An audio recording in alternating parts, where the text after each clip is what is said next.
রামগঞ্জে বিএনপির অনেকের নামে কাদা ছোড়াছুড়ি হলেও এই লোকটির নামে কখনো বিদ্রূপ মন্তব্য হয়নি।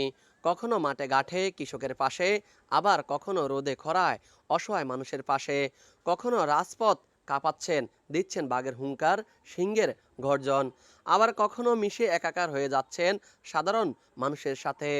বলছি রামগঞ্জের অহংকার, চণ্ডীপুরের কৃতি সন্তান, কেন্দ্রীয় স্বেচ্ছাসেবক দলের সিনিয়র সহসভাপতি ইয়াসিন আলীর কথা, যিনি অত্যন্ত নম্র, ভদ্র ও নিরহংকার একজন রাজনীতিবিদ।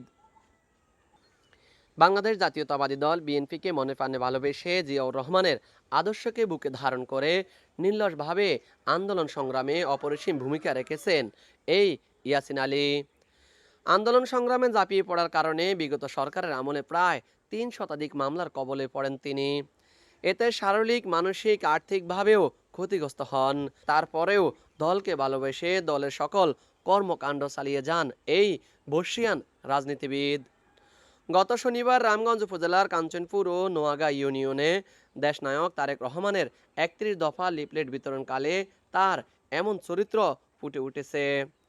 মিশে গেলেন রিকশা চালক, ভ্যান চালক, মাঠে ঘাটে পথ প্রান্তরে সাধারণ মানুষের সাথে।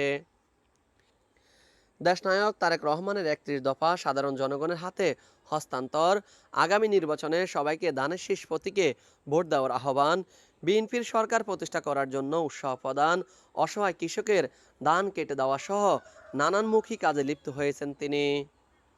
রামগঞ্জ উপজেলা ও পৌর স্বেচ্ছাসেবক দলের নেতাকর্মী সহ পুরো দেশবাসী তার এমন কর্মকাণ্ডের প্রশংসা জানান। মোহাম্মদ রাজী হোসেন, RSN টিভি, রামগঞ্জ, লক্ষ্মীপুর।